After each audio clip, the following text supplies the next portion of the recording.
Hi everyone, welcome to my channel. I'm Anne and today I'm bringing you a November book haul. I know it's a bit late, but here we are. The start of December has been crazy. We just got new carpet into the house, so we had to rearrange the whole house and move all our furniture in and around the house. So there hasn't been a lot of videos coming out for me, but hopefully this is the start of me coming out with more frequent content. So let's just get into this book haul. So the first book that I want to talk about is a book that I won actually in a giveaway from the Vaultathon readathon that happened in November. It is hosted by Margaret. I think her channel is The Word Nerd. And I'll link her channel down below. Her readathon is all about giving the love to underhyped Disney films that a lot of people don't really know about, or they just didn't get the hype that they deserved. So this one was about Treasure Planet, a movie that I really loved, and although I didn't complete the readathon, I did win the group book, which is Brightly Burning by Alexa Dunn. So this is a Jane Eyre retelling in space, which I found really interesting, and I'm so happy that I actually won it and I got the hardback edition, and I'm really excited to hopefully read this soon or within the new year. So I'm really excited to get into this one. The next two books I received from authors or the publisher, and this is In the Wake by Helen Trevorrow. I've already reviewed this book in, I think it was October, but they still sent me the physical book, which I thought was really cool. I have the e-arc, so this is about a body was found floating in the London Royal Albert Dock, and this woman who is a public relations for the company that is close to that dock knows this person, and it's a whole thriller about her trying to figure out what happened to him and all of that kind of thing. Trigger warnings for sexual assault, rape, cheating, all that kind of thing. So just make sure you check the content warnings before you go into this one. I have a review on my blog that I'll link down below if you want to check it out. I gave this 3 stars. I did enjoy it. It was really good. I also received Hands Up by Stephen Clark. Stephen Clark actually sent this book to me, so I'm going to be reading it this month to review. So I'm really grateful, Stephen, for you sending this to me. I'm so excited to get into this one.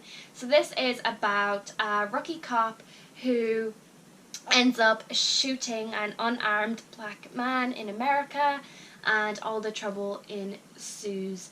So it's based on 3 people. So the officer who shot the unarmed black male, Jade Wakefield, who is an emotionally damaged college student living in a really bad neighborhood, and she is the sister of the guy who got killed, and Kelly Randolph, who returned to Philadelphia broken after her abandoning his family 10 years earlier, seeking forgiveness while mourning. Obviously these 3 people are connected, and it's going to be their 3 different lives colliding, and what happens after the man is murdered and what comes of that. So the next books that I want to talk about are books that I got free from the library that they were giving out. It's Victories, Sacrifices, Conspiracies, and Legacies. So this is a series. I'm not really sure what it's about, but it seemed really interesting. It caught my eye. I don't know what the first one is. I think it's... So, in the wake of an accident that killed her family, Spirit White is sent to Oakhurst Academy, a combination school, an orphanage in the middle of Montana. There she learns that she is a legacy, not only to the school, which her parents also attended, but to magic. All the students at Oakhurst have magical powers, and although Spirit's power hasn't manifested itself yet, the administrators insist she has one. Spirit isn't sure she cares. Devastated by the loss of her family, she finds comfort with a group of friends: Burke Hallows, Lachlan Spears, Merwin Shea, and Adelaide Lake. But something strange is going on at Oakhurst. Students start disappearing under mysterious circumstances, and the school seems to be trying to cover it up. Spirit and her friends must find out what's happening before one of them becomes the next victim. So this seems really interesting. I don't know, it was free, so I just thought I would give it a go and see what I thought of this series. If not, I can just give it to the charity shop or whatever. The next set of books that I actually want to talk about are books that I got from the charity shop, so they were really cheap. And the first one is Delirium by Lauren Oliver. I've seen a lot of books by Lauren Oliver in the library, so I thought I'd pick this one up. I think this is about where there was a time when love was the most important thing in the world. People would go to the end of the earth to find it. They would tell lies for it, even kill for it. Then at last they found the cure. Now everything is different. Scientists are able to eradicate love, and the government demands that all citizens receive the cure upon turning 18. Lena Holloway has also looked forward to the day when she will be cured. A life without love is a life without pain, safe, measured, predictable, and happy. But then, with only 95 days left until her treatment, Lena does the unthinkable. So I'm guessing she falls in love. So this seems really interesting. Some YA, I think it's YA. And yeah, I'm just looking for it. It caught my eye, so I just said I'd pick it up. Next one is Every Breath You Take by Mary Higgins Clark and Alistair Burke. Mary Higgins Clark is a very well-known author of thrillers, and this is the 4th installment of Under Suspicion series. So with these sort of thrillers, you can kind of read them out of order or take them as standalones. So this is just a thriller that I thought I'd pick up. And as you can see, the blurb here says "Scare the hell out of me." And yeah, I'm really interested in this one. I'm really enjoying my thrillers, and yeah. So the next book that I got is Inside Out by Maria V. Schneider. I did read this when I was younger, from the library when I was living in Ireland, and it was something about this like spaceship that they live on, and they are not allowed to leave the spaceship. The world is supposed to be really bad if they leave. So I'll just read the back because this will describe it a bit better to describe. So keep your head down, don't get noticed, or else. I'm Trella, I'm a scrub, a nobody. One of the thousands who work the lower levels, keeping inside clean from the uppers. I've got one friend, do my job, and try to avoid the pop cops. So what if I occasionally use the pipes to sneak around the upper levels? The only neck at risk is my own. Until I accidentally start rebellion, fall in love with an upper, and become the go-to girl to lead a revolution. So I really wanted to pick this one up again because I remember really enjoying it, and I just want to pick it up and see if I still like it, and I do want to read the next one too, which is called Outside In. So I'm really looking forward to this. And the last book that I got from the charity shops in the month of November is 11/22/63 by Stephen King. So this is about when the death of President Kennedy and what happens if you had a chance to change history. I'm not really sure what this is going to be about, what sort of genre it is, but I'm really excited because this is going to be this is the first Stephen King book that I own. I also have Misery by Stephen King that I got from the library, so I'm really looking forward to trying out Stephen King's writing. Now this next stack of books I got from a book sale that was happening, and I just found them really interesting, and some of them I've heard of, some of them I haven't. So The Black Book of Secrets by F.E. Higgins. So this is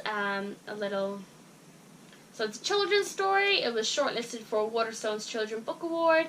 I'm not really sure what it's about. So when Ludlow Fitch suffers an unspeakable betrayal, he runs from the rotten, stinking city. On the night he enters Pagus Parvis, a second newcomer arrives at the remote village. Joe Sabidu, a mysterious pawnbroker who buys people's deepest, darkest secrets, is searching for new customers and for an apprentice. Shadowy Ludlow seems perfect for the job, but as he begins his new life recording the village's fiendish confessions, Ludlow's murky past threatens to come into light. This sounds really interesting. I just picked it up. It was cheap, so it was, yeah. And the only non-fiction book that I've picked up in a long time is Bind, Torture, Kill, the inside story of serial killer next door. So this is written by Roy Wesleyan, Tim Porter, Elle Kelly, and Hurst Lavania. For any of you who don't know anything about me, I love serial killers. Not for what they've done, but I find them really, really intriguing. I love the psychology behind them and trying to understanding why they did what they did. And this is obviously about the BTK murders. He had a motive and a tendency to bind, torture, and then kill his victims. So this is going to be an insight into him. The inside story of Dennis Rader, the notorious BTK serial killer, told by award-winning crime reporters at the Wichita Eagle. So I'm really, really looking forward to grabbing this one. I'll probably read this in the new year. I have a good few books about serial killers on my shelves that I really enjoyed, so I'm looking forward to getting a deeper insight into this man. The next one is The Woman in the Window by A.J. Finn. I've heard about this a lot on Booktube, and I don't really know much about it, but I know it's a thriller, and I'm really excited to get into it. So I'm going to read the back for you guys just to give you a kind of a synopsis for if you don't know or haven't seen this book around. So what did she see? It's been 10 long months since Anna Fox last left her home. 10 months during which she has haunted the rooms of old New York like a ghost, lost in her memories, too terrified to step outside. Anna's lifeline to the real world is her window, where she sits day after day watching her neighbours. When the Russells move in, Anna is instantly drawn to them. A picture-perfect family of 3, they are an echo of the life that was once hers. But one evening, a frenzied scream rips across the silence, and Anna witnesses something no one was supposed to see. Now she must do everything she can to uncover the truth about what really happened, but even if she does, will anyone believe her? And can she even trust herself? So another psychological thriller that I think is going to be really, really good, and I'm really, really excited to read it. The next book is Wicker by Kevin Guilfoyle. I'm sorry if I pronounced that wrong. So how far would you go to look into the eyes of your child's killer? That just caught me by surprise. It caught my attention, so I just picked it up without even reading the back. So let's read it together. Look 20 years or so into the future and imagine a time when it's commonplace to clone babies for infertile couples. What? Imagine, too, a world divided by the practice and a band of religious vigilantes determined to bring an end to cloning. Now take the case of Dr. Davis Moore, a cloning specialist who confronted with the brutal rape and murder of his teenage daughter. What would you do if the police drew a blank in their investigations but erroneously sent you a vial containing the killer's DNA? DNA you could use to clone the killer. Would you be able to create a cuckoo in the nest just so that you could look your daughter's killer in the eye? Justice Finn at 3 looks like any other child, but his face one day will be the exact match of a cold-blooded killer of whom he is a perfect genetic replica. And Justin Finn at 15 has developed an unhealthy obsession with the Wicker Man, a notorious serial killer who prowls the streets of Chicago. Whoa. This is not what I expected. I thought this was going to be a thriller where someone has to face a killer of their child. Not this sci-fi cloning book. This sounds really, really, really good. The next book that I picked is Jonathan Strange and Mr. Norrell by Susanna Clark. I've seen this on Reagan's channel, Peruse Project. I'll link her down below if you haven't seen her. She really loves her fantasy novels. So this is a historical fiction fantasy, I think. The year is 1806. England is beleaguered by the long war with Napoleon, and centuries have passed since practical magicians faded into nations past. The scholars of this glorious history discover that one remains, the reclusive Mr. Norrell, whose displays of magic send a thrill through the country. Proceeding to London, he raises a beautiful woman from the dead and summons an army of ghostly ships to terrify the French. Yet the cautious, fussy Mr. Norrell is challenged by the emergence of another magician, the brilliant novice Jonathan Strange. Young, handsome, and daring, Strange is very antithesis of Norrell. So begins a dangerous battle between these two great men, which overwhelms that between England and France, and their own obsessions and secret dabblings with the dark arts are going to cause more trouble than they can imagine. Look at this book. It is huge. I know Reagan is reading it. On her commute to and from work, so this seems really, really cool. But it kind of intimidates me because it's so big. I don't even know how many pages is in this. Let's have a look. 1,006 pages. Why do I do this to myself? Anyway, the next book that I picked up is The Girl on the Train by Paula Hawkins. This was turned into a film. I've never seen the film, so I'll probably read this and then watch the film and see how it was adapted. I know that a lot of people loved this and then a lot of people hated it, so I'm not really sure. But it's about this girl who is on the same train every single day. She becomes accustomed to the houses that go by and the families that live in those houses, and she witnesses something that she shouldn't have seen. I think. I'm not really sure, but it sounds interesting and I thought I'd pick it up because it's really, really popular. And the last two books that I accidentally kind of left to the end, which are like really, really popular on Booktube, which was coincidental, but it is The Hate You Give by Angie Thomas. So this is about a young girl who witnesses a shooting of an unarmed black man, and it is her struggle with trying to fight for the freedom of the black people, the black community, and it I know that it hits a lot of dark topics, hard topics that a lot of people. I have not heard a bad word about this book. I cannot tell you. I have not heard a bad word about this book, and I'm really, really excited to read this one. And the last one is The Diviners by Libba Bray. I started reading this last month, but I just put it down because I wasn't in the right mindset. But this is urban fantasy based in the 1920s, so you get that flapper 1920s, rolling 20s kind of vibes, which I thought was really, really cool. But this is about a young girl, Evie, who gets sent to New York because of some trouble that she caused while she was living at home. And her uncle is really crazy about the occult and is interested in ghosts and all that thing, and Evie gets involved, but she is hiding a secret that when she touches belongings of people, she can read about their past. And yeah, so there's a murder mystery within this, and we just follow Evie and her uncle trying to find this murderer. And obviously we meet other people too who are like Evie. So that was all the books that I got in the month of November. I have another I'll have another one next month in January for my December one. So it has been 1, 2, 3, 4, 5, 6, 7, 8, 9, 10, 11, 12, 13, 14, 15, 16, 17, 18, 19 books that I got in the month of November. So I'm really, really looking forward to reading all of these, and hopefully I may be able to get to them all in the new year.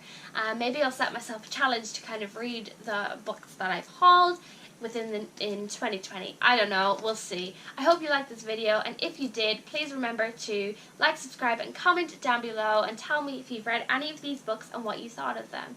And if you'd like to buddy read with them, if you'd like to do some buddy reads, let me know too.